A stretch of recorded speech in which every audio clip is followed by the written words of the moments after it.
আমরা ঢাকায় যে বাসা থাকি ওই বাসার সামনে যে গলি ভাড়া বাসা আমাদের, আমরা প্রায় দেখি যে 10 জন 20 জন ছেলে পেলে আড্ডা মারে গোল গোল করে। তো প্রথমে ভাবলাম যে মেয়েটে দেখে, হয়তো ছেলেরা তো এগুলোই করে না। পরে দেখলাম ওই 5 মিনিটের মধ্যে একজন গাজা বানায় ফেললো আর 4-5 জন টানে টেনে শেষ। আমি যে চোখে দেখলাম, আমি বড় জোরকে ধমক দিলাম একটা, যদি কালকে দেখি কান ফাটায় ভালো। আমি গতকালকে কথা বলছি এরকম।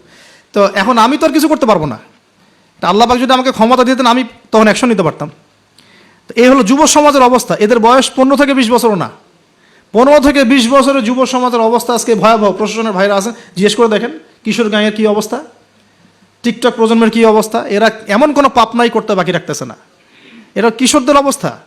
আমাদের বাচ্চাদের অবস্থা দেখেন, স্কুল কলেজে তারা পড়ছে, ছোটো ছোটো বাচ্চারা সব তো ডিভাইস এডিক্টেড। ডিভাইস সারাদিন ডিভাইস নেই। ওর তো মাথার মধ্যে, ওর মাথার যে মানে এনার্জিটা, যে সেলগুলো ডেভেলপই হতে দেয়নি আমরা। ও যে পরিবারে বড় হচ্ছে, পরিবারের স্বামী স্ত্রীর মধ্যে সুসম্পর্ক নাই, হৃদ্যতাপূর্ণ কোনো পরিবেশে দেখছে না। হ্যাঁ, ওর খাওয়ার ঠিক নাই, ও মানে শারীরিক কসরত নাই। হ্যাঁ, খালি একটা সার্টিফিকেটকে আমরা সব মনে করছি। 10টা 5টা প্রাইভেট পড়তেছে, মনে করছি আমি আমার ছেলেকে মানুষ করে ফেলাইলাম। ইসলামের তো কোনো ফিকিরই নাই, কোরআন পড়তে জানে না, নামাজ দূরের কথা, অজু করতে পারে না। আমি হার্ডলাইনে কথা বলছি, নামাজ দূরের কথা, অজুই করতে পারে না। ঠিকমতো অজু করতে হয় কীভাবে জিজ্ঞাসা করেন, অজুর ফরজ করে জিজ্ঞাসা করেন, ওকে বলতে পারে কিনা। এই বয়সের মেয়েদের অবস্থা দেখেন। এই বয়সের মেয়েগুলো যারা ঘুরে বেড়ায় তারা মনে করে ওয়ার্ল্ডে এরা ছাড়া কেউই নাই, দুনিয়াটাই ওদের। হ্যাঁ, চুল ঠিক করতে হলেও করবে, না করতে হলেও করবে। ওর কাজই একটা, চুল ঠিক করা, সারাদিন চুল ঠিক করতে থাকবে। হ্যাঁ, মানে বাসায় যত মেকআপ সব একদিনে মেখে বের হয়ে যাবে। মানে মানুষকে দেখাতে হবে, আমাকে মানুষ দেখুক, সুন্দর বলুক। এদেরকে টার্গেট করেছে কিছু বাণিজ্যিক লোকজন। ওরা শিখিয়েছে এদেরকে, তুমি সুন্দর না, তোমাকে সুন্দর হতে হবে। ব্যাস, স্নো পাউডার শুরু হলো। তারপর থেকে ওকে আগে বুঝাইছে, মাথার মধ্যে ঢুকাইছে তুমি সুন্দর না, তোমাকে আরও সুন্দর হতে হবে।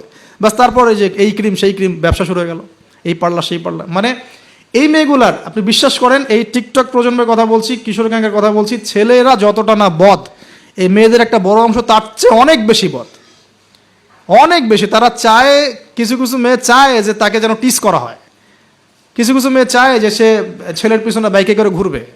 এখন রাতের বেলা বা অন্য কোনো সময় যদি এই ছেলে 4-5টা মিলে এখন এই মেয়েটাকে রেপ করে ফেলায়, এখানে কি সম্পূর্ণ দোষ শুধুমাত্র ছেলেটারই? আমাকে অ্যান্সার দেন দেখি। ওই মেয়েটা কেন ওখানে ঘুরতে গেল ওর সাথে? ওর বাবা কি করছিল, ওর ভাই কি করছিল? আমরা আমাদের সোসাইটির দিকে একটু দেখেন, আমরা অনেক ছোট জায়গায় চিন্তা করতেছি।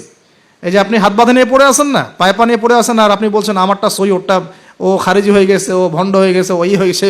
এগুলা খুবই কনজাস্টেড চিন্তা। আপনার চিন্তাটা অনেক ছোট লেভেলের। আপনি যখন ওয়ার্ল্ডকে চিনতে শিখবেন, অর্থনীতি বুঝতে শিখবেন, ওয়ার্ল্ডের ফেতনাগুলো রিকগনাইজ করতে শিখবেন, আপনি নিজেকে লজ্জা পাবেন যে আমি কি বলে আসছিলাম এতদিন। আর আমরা তো জানি, আমরা ওই লাইন কিন্তু ঘেটে আসছি। আপনি কোন জায়গায় চিন্তা করছেন, কোন জায়গায় আপনার চিন্তা থেমে যাবে, ওটা আমি জানি। ওর পর থেকে আমি আপনাকে চিন্তা করতে বলতে পারবো। ঠিক আছে, অনেক দ্বীপে আছে। পুরো ওয়ার্ল্ড নিয়ে ভাবেন। দেখেন আমাদের সোসাইটিগুলোর দিকে তাকান, আমাদের ইয়াং জেনারেশনকে দেখেন, আমাদের শিক্ষার দিকে দেখেন না একটু। আমাদের এই যে যুব সমাজ সামনে বসে আছে, জিজ্ঞাসা করেন যে এই 15-20 বছর তারা পড়াশোনা করেছে, তারা কতটুকু কোরআন শিখেছে, কতটুকু হাদিস শিখেছে।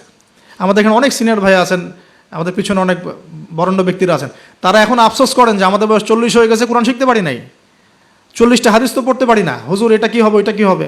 তো এটা আপনি জিজ্ঞাসা করা মানেই তো এটা লজ্জাজনক, যে আমি তাহলে কি করলাম সারা জীবনে। তাহলে শিক্ষা ব্যবস্থার মধ্যে কোথায় সংস্কার দরকার আমাদেরকে ভাবতে হবে, বা আমাদের যারা কর্তৃপক্ষ আছেন তাদেরকে বোঝাতে হবে জিনিসগুলো। অর্থনীতি নিয়ে কি বলবো, এটা নিয়ে বলার তো কিছুই নাই, সব জায়গায় সুদ আর সুদ।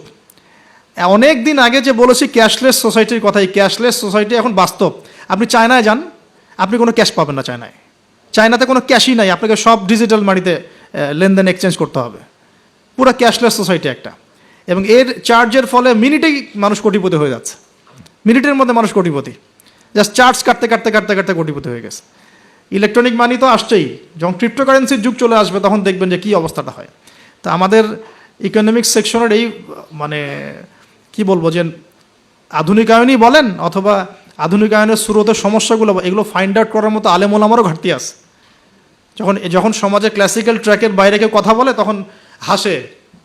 হ্যাঁ, হাসে যে কি বলতেছে এগুলা, গোল্ড কয়েন, দিনার দিরহাম, এগুলো আবার কি বলে।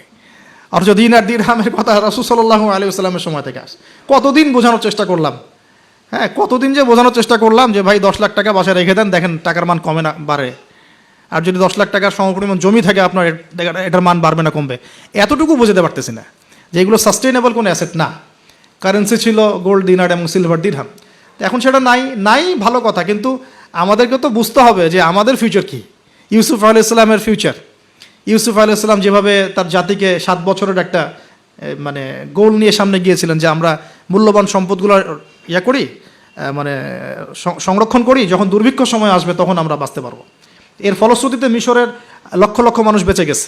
তা আমাদের সে ফিকির কোথায়? আমি একটা পয়েন্ট থেকে এতদূর চলে আসছি যে আমরা অনেক ক্ষুদ্র জায়গায় চিন্তা করছি। এই যে 1 হাতে মোসাফা না 2 হাতে মোসাফা, আপনার এইগুলা আপনার চিন্তাটাকে এত ছোট জায়গায় নিয়ে আসছে যে আপনি বড় করে এখন ভাবতেই পারতেছেন না।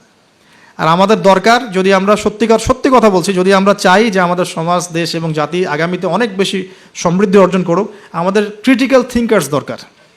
আমাদের দরকার ক্রিটিক্যাল থিঙ্কার্স, যারা চিন্তা করতে পারে, ওয়ার্ল্ড নিয়ে ভাবতে পারে, মানে ইসলামটাকে ওয়ার্ল্ডের সাথে মিশাতে পারে।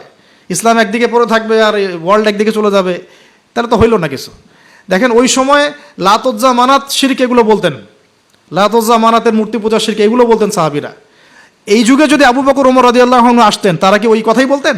এই যুগের শিরকগুলোকে ফাইন্ড আউট করতেন? বলেন তো দেখি। নিঃসন্দেহে তারা এই যুগের সাথে আপডেটেড থাকতেন।